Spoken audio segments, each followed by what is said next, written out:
Hello, everyone. I'm Markia McCarty with Hunters Entertainment, and we are here today with the game designer of Altered Carbon. You probably know him pretty well, Christopher J. Della Rosa. Chris, thanks so much for joining us today to talk some Altered Carbon. No, thank you, Markia. Yeah. Okay. So let's just start from the top with it. Some people have been able to see gameplay, others haven't Mhm. yet. They've only seen it on screen, and by that I mean the Netflix show. Right. So in this instance, can you tell us about the process from taking it from on screen to behind a game master's screen? Sure. Well, we liked Altered Carbon because it was a little bit of action and intrigue. It's a film noir in the classic sense in regards to its structure and its characters, and that doesn't lend itself to one sort of gameplay over another when it comes to like action or storytelling. So we really needed a system that worked with both. Because if you just focus on one, the other half of that would be neglected, and that would be a real disservice to the brand that people and the fans who've liked the novels and the show. And we felt from the ground up we need to make something that fit that need for both of those things. So you can play as any of those kinds of characters. If depending, you want to be like the soldier, or you want to be like the socialite, or the social climber, or something like that. It's got a little bit of all of that, so you can play whatever part of that story you happen to want to play. Oh, Yeah. excellent. So tell us a little bit about your particular process behind the scenes. Well, mechanically speaking, you got to have like a core mechanic that everything kind of falls back on. So if you only kind of understand the rules, you know the basic principle of it, you can kind of figure it out by association with other rules that you may know. So a lot of our system is based on that kind of intuition. So like every check is rolling low, even if you don't know the system. If you tell someone at the top, just rolling low for checks, you're good. If you understand how that works, then that's something you could figure out for the rest of the game. So a lot of it has to fall back on a really solid core of a mechanical understanding of so making sure that the bonuses were simple and infrequent, so people knew when they applied them to particular checks. But it's a lot of fine tuning at that point. But I think the part that was the most challenging, because the mechanics are, you could do that any which way, but the challenging was how to introduce the storytelling element to that, because there's a lot of plot twists and there's a lot of intrigue, and you got to make sure you incorporate that, because you can have a solid game mechanically that's not fun to play. Just because it works mechanically does not make it a good game.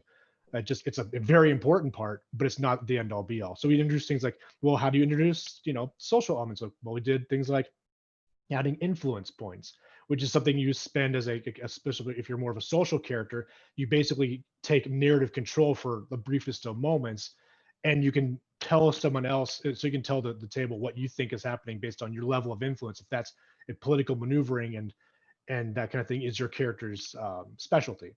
So it's adding things like that and making sure it doesn't break the game, but also adds to the game's narrative potential, and making it fun at the same time. That's been the main challenge, and balancing that all out so that, like, so one character doesn't dominate the others. Now, with Altered Carbon, they introduced like the top echelon of society. Like the Mets are like these godlike creatures who never die and are almost totally removed from the human experience. And at the same token, you have the envoys, who are supposed to be super soldiers, basically. I mean, obviously that's not quite the case, but just for the sake of discussion, that's what they are. Those are some pretty top level stories being told. Not every story needs to be that. In fact, there's plenty of more interesting ones, in my opinion, that are more relatable in some fashion. So I think having it more down to a more human level, or transhuman level, if you want to be it like that, that would be more of an interesting game to play. And so we played the whole game saying, what other stories could be told using the same setting, using the same technological framework that everyone has, this cortical stack technology, the particle blasters, and so on and so forth. And I think we got out of it is really interesting, because it's not, because there's a few cyberpunk games out there, but they're all fairly crunchy. I think we stripped out a lot to make it more narrative. I mean, there's crunch in there for sure if you want to make your own kind of equipment and things, because that's fun to do. But if you want to just talk about just straight up storytelling, you're just making sure you're telling an interesting, um, plot twisty tale, with tables that have plot twists in them, in case you don't want to design that on the top level as a GM, then all that stuff's there. by design to work with you for that. Okay. Thank you. I'm kind of curious now that you're talking about the storytelling element and then like a particular character type, such as the envoy, the socialite, Yeah. and so on.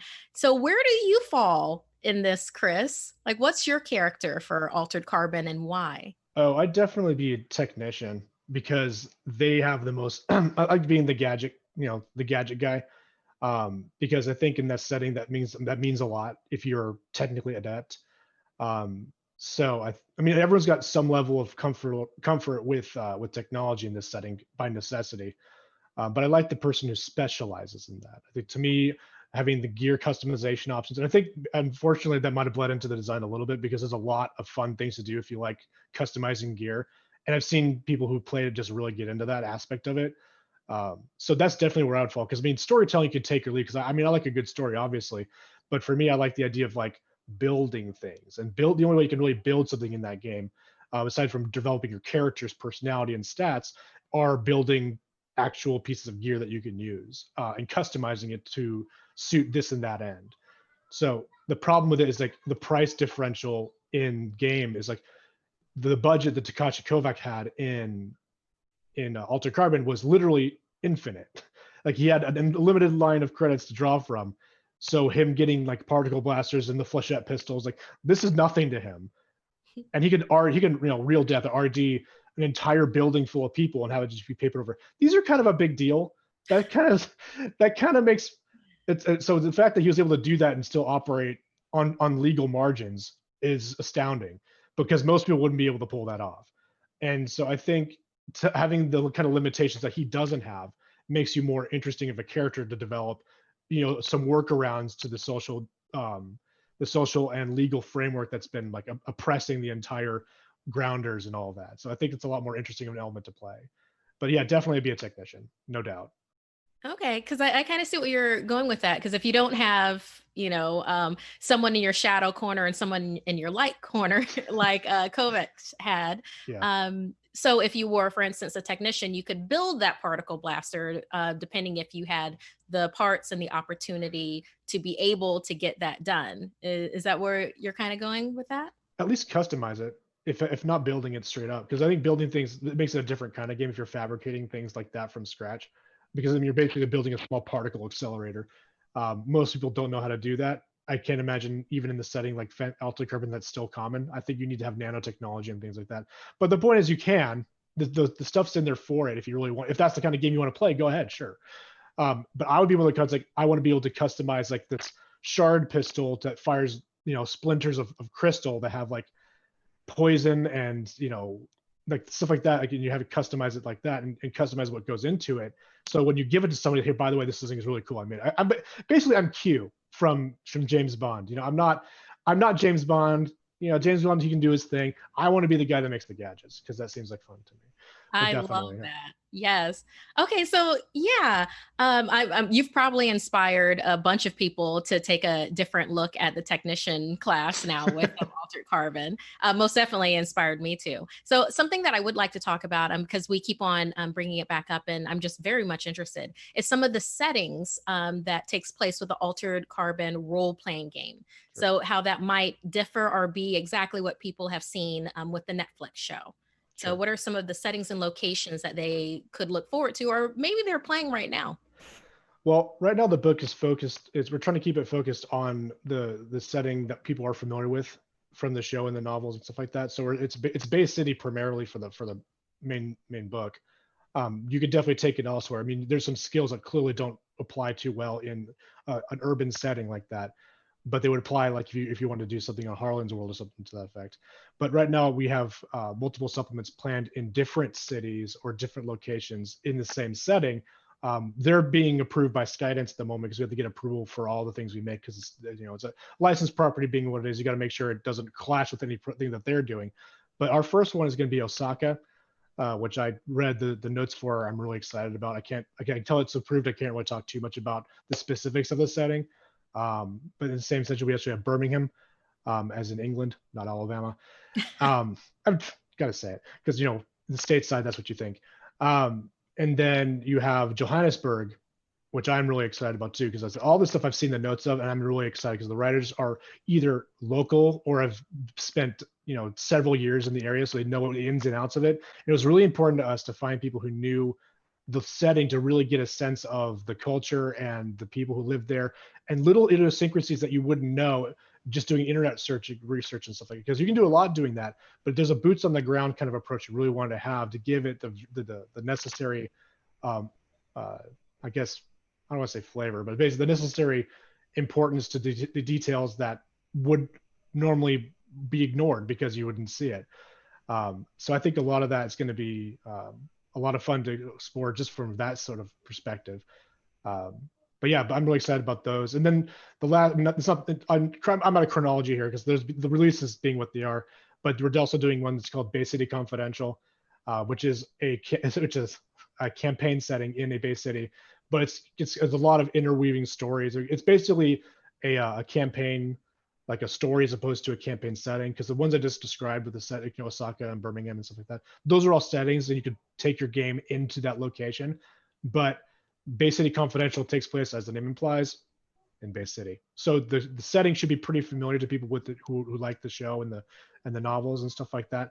So you should be able to jump right into it without having to explain, oh, by the way, the Raven is this, or by the way, the Arium is this. Like you know this walking into it. So therefore, there'll be a lot of more emphasis on the characters and the story that takes place there.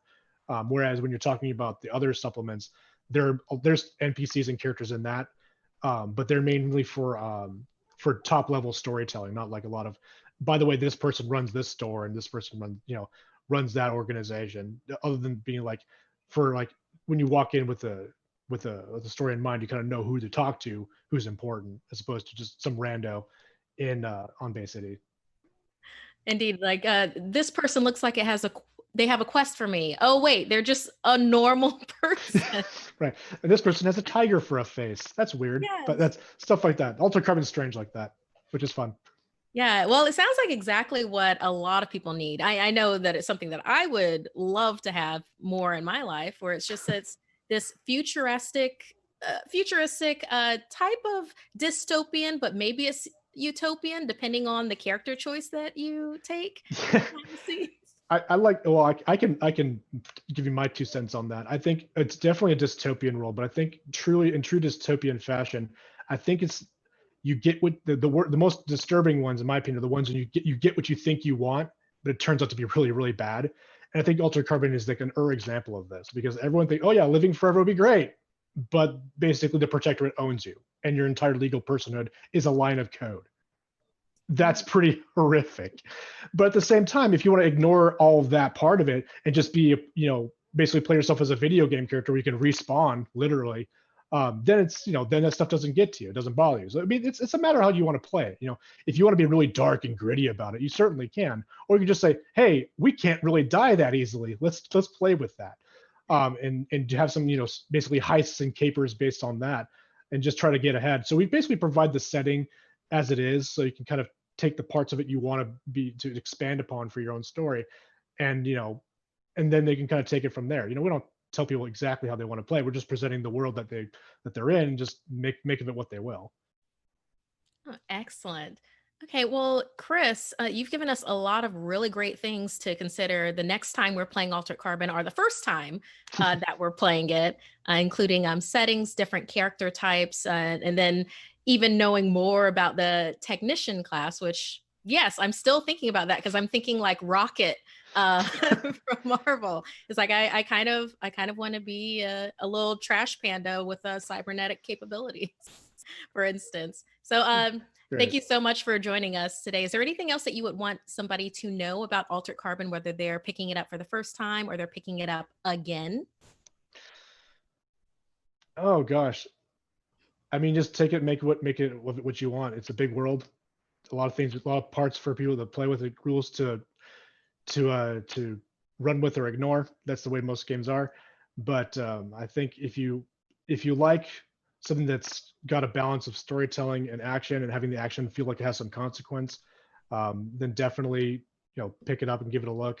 You'll find something you like. I'm very sure of that. But yeah, hopefully you like it. That's all I'm saying. Oh, they will. Oh, they will, Chris. Oh, Christopher J. Della Rosa, thank you so much for joining us today for Hunters Entertainment with this talk about altered carbon. thank you very much, Markia.